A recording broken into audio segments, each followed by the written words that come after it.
आंधियों का इतना मर्तबा आना, आंधियों का इतना मर्तबा आना कोई इत्तेफाक की बात नहीं। यूं समझ लेना कि मेरी कश्ती ही इम्तिहान के काबिल रही होगी। नमस्कार, मैं राजीव मल्होत्रा, मोटिवेशनल स्पीकर, आपका स्वागत करता हूं।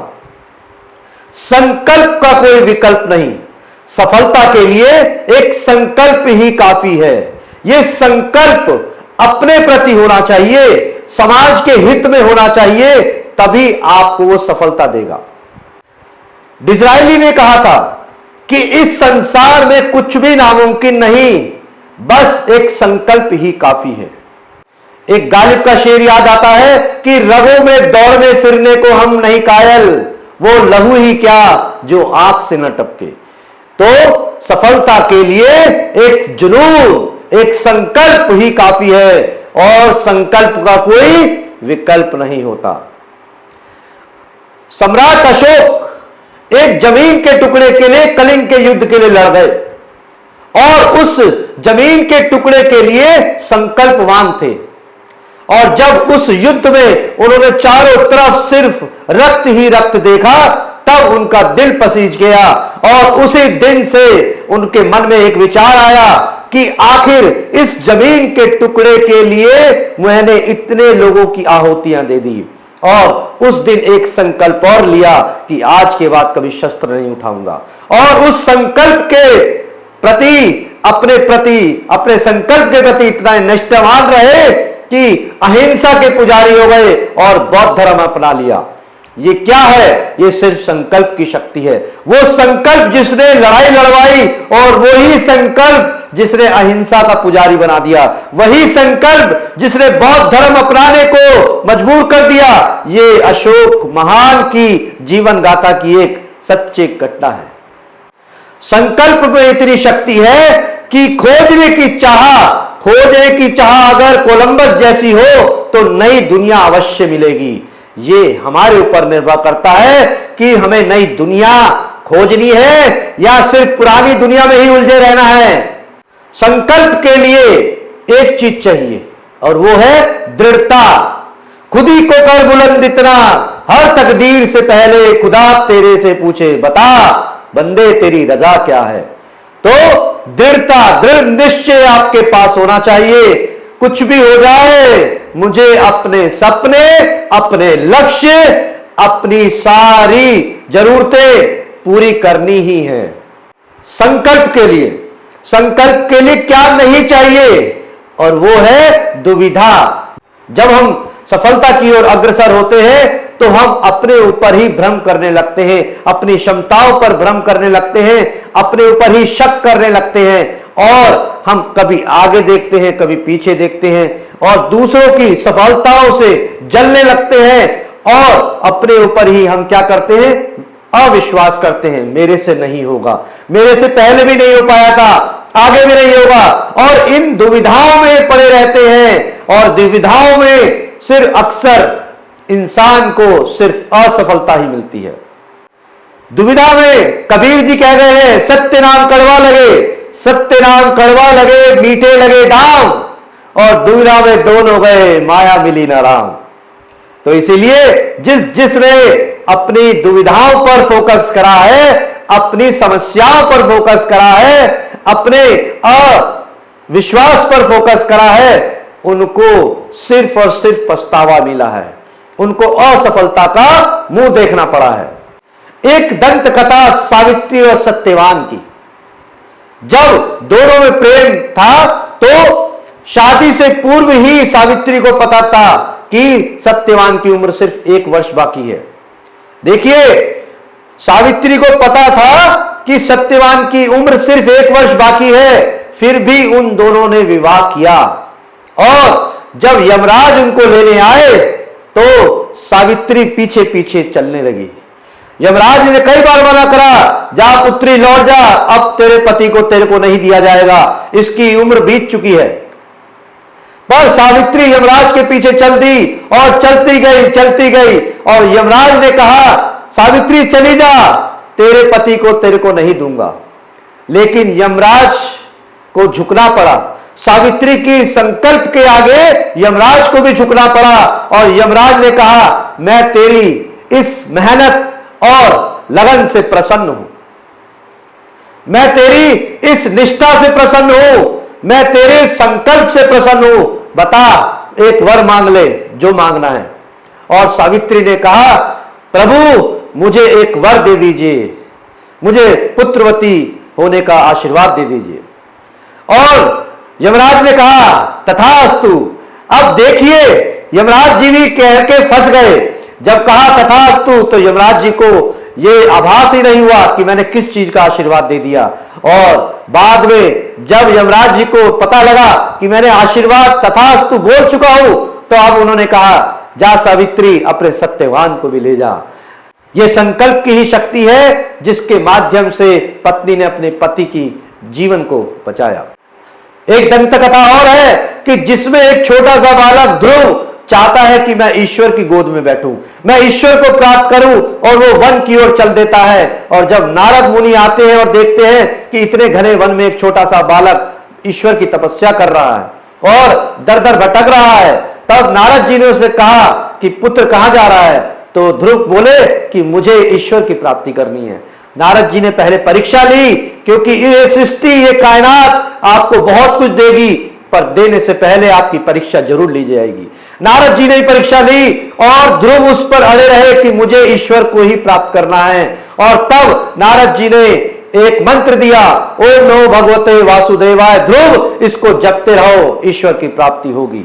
और ध्रुव कठिन तपस्या में लीन चले रहे और यही जपते रहे, ओम नमो भगवते वासुदेवाय। और कुछ समय बाद ईश्वर प्रकट हुए और उसकी तपस्या से प्रसन्न हुए। और आज वही ध्रुव उत्तर दिशा में ध्रुव तारा बन के चमक रहा है। तो ये संकल्प की ही शक्ति है। संकल्प का कोई विकल्प नहीं। संकल्प के माध्यम से बड़ों ने, अच्छों ने अपनी सफलताओं को झंडा गाड़ दिया है। यह संकल्प की ही शक्ति थी कि चंद्रयान 3 चंद्रमा पर उतर आया। यह संकल्प की ही शक्ति थी। संकल्प की ही शक्ति थी कि रत्नाकर डाकू राम राम बोलते हुए, आत्मिक शुद्धि करते हुए स्वामी वाल्मीकि बन गए। तो यह रत्नाकर डाकू के दंत कथा पर आधारित। जब भारत आजाद हुआ तब हमारी देश में देशी रियासतें थी, 500 से ज्यादा देशी रियासतें थी, और उनको एकत्र करने का काम सरदार वल्लभ भाई पटेल ने किया।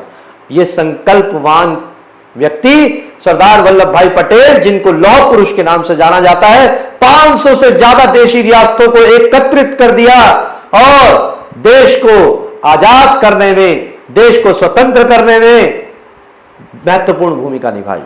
इसीलिए सरदार वल्लभ भाई पटेल को लौह पुरुष माना जाता है। लौह पुरुष कहा जाता है। यह संकल्प की ही एक शक्ति है। यह संकल्प के द्वारा ही एक सामान्य व्यक्ति लौह पुरुष बन गया। अब्राहम लिंकन बहुत गरीबी में पैदा हुए, बहुत गरीबी में, एक वक्त की रोटी ढंग से नहीं मिलती थी, पर उनका एक सपना था। एक सपना था कि मैं वकील बनना चाहता हूं, पर पैसे नहीं थे, साधन नहीं थे। पर याद रखिए, जिसके सपनों में दम होता है, ईश्वर उसको कोई ना कोई रास्ता जरूर दिखाता है। और उन्होंने एक जज के घर में नौकरी करना शुरू करा, क्योंकि किताबों के लिए पैसे नहीं थे। जज के घर में क्यों करा? क्योंकि वो वकील बनना चाहते थे। जज उनकी सेवा से बहुत प्रसन्न हुए और उनको एक किताब रोज देते थे कि इसको पढ़ के आना। अब घर में बिजली तो थी नहीं, मोमबत्ती के लिए पैसे नहीं थे, घर में जो अंगीठी थी उसकी रोशनी में पढ़ पढ़कर वो वकील बने। और वकील के साथ साथ अमेरिका के पहले अश्वेत राष्ट्रपति बने। एक व्यक्ति अपनी पत्नी को रोज कहता था कि भाग्यवान, तू पढ़ना लिखना सीख ले, तू पढ़ना लिखना सीख ले, बहुत काम आएगा। तू निरक्षर है, तू अनपढ़ है, मैं हर रोज कहता हूं तेरे को कि तू पढ़ ले। पर उसकी पत्नी वो ध्यान नहीं देती थी, वो पढ़ना नहीं चाहती थी। पर उस पति की संकल्प की शक्ति इतनी थी कि वो चाहता था कि मैं इसको पढ़ना जरूर सिखाऊंगा। एक दिन वो अपनी पत्नी के पास गया और कहा कि मुझे ऑफिस से 1 महीने के लिए बाहर भेजा जा रहा है, तो कृपया घर का ध्यान रखना, और वो चला जाता है। अब इतने में थोड़ी देर बाद एक सुंदर स्त्री उसके घर में आती है और उस पत्नी को बोलती है कि आपके पति के लिए ये एक पत्र है, कृपया उसको दे देना। अब पत्नी बड़ी परेशान होती है, इतनी सुंदर स्त्री कोई उसके घर में पत्र लेकर आ रही है, और बड़ा संदेह होता है आखिर ये स्त्री कौन है और ये पत्र किसके लिए है, और पत्र अगर मेरे पति के लिए है तो ये बड़ा संदेह पैदा करता है। पर पढ़ना तो आता नहीं।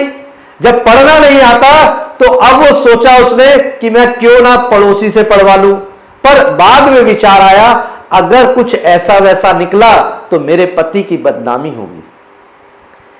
फिर एक विचार आया कि क्यों ना मैं अपने पुत्र से पढ़वा लूं। फिर एक विचार आया अगर पुत्र को पता लग गया कि कुछ ऐसा वैसा है इस पत्र में तो अपने पिता के प्रति उसका आदर समाप्त हो जाएगा। फिर उसको एक और विचार आया, अब किसी से नहीं पूछना, सबसे पहले ये क ख ग मूल भाषा ही सीखूंगी। और क्योंकि 1 महीना था पति को आने को, उसने अपने बेटे से ही भाषा सीखनी शुरू करी। और जब 15-20 दिन बीत गए पढ़ते पढ़ते, तब उसने कहा कि आज मैं वो पत्र खोलती हूं, देखती हूं आखिर उसमें है क्या। अब जब उसने पढ़ना शुरू करा, पत्र थोड़ा सा पढ़ा समझ में आया, कुछ नहीं आया। उसने कहा नहीं, अभी और पढ़ने की जरूरत है। उसने और अपने बेटे से पढ़ाई करी और अपने जो वर्णमाला है उसको ध्यान से सीखा। और जब पति के आने के 1 ही दिन बाकी था, उसने फिर दोबारा उस पत्र को खोला और उस पत्र में कुछ लिखा हुआ था। और क्या लिखा था? उसमें लिखा था, धन्यवाद भाग्यवान, तुमने आज पढ़ना सीख लिया।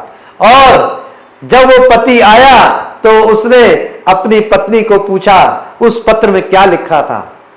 तो उसमें पत्नी ने बोला कि आपने जो मेरे को सिखाने का तरीका ढूंढा वो बड़ा ही विचित्र था, पर आप सबसे पहले ये बताओ वो महिला कौन थी। तो वो पति बोलता है कि वो महिला मेरे ऑफिस की ही एक कुलीग है, मैंने उनको जिम्मेदारी दी थी कि ये पत्र मेरे घर तक पहुंचा देना, और इसी माध्यम से मेरा संकल्प पूरा हो गया कि तुमने पढ़ना लिखना सीख लिया। तो इसीलिए ये संकल्प की ही शक्ति है कि आप एक छोटे से छोटा लक्ष्य भी हासिल कर सकते हो और एक बड़े से बड़ा लक्ष्य भी हासिल कर सकते हो। यह संकल्प ही था जो समुद्र पर सेतु बना दिया। यह संकल्प ही था जो चंद्रमा पर चंद्रयान के माध्यम से भारत ने झंडा गाड़ दिया।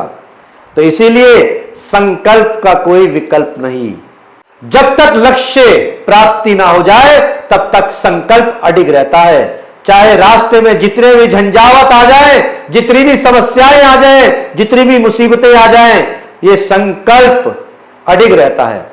अंत में स्वस्थ रहिए, मस्त रहिए और अपने झंडे गाड़ते रहिए, संकल्पवान बनिए, दृढ़ निश्चय रखिए। धन्यवाद। आपका दिन मंगलमय हो।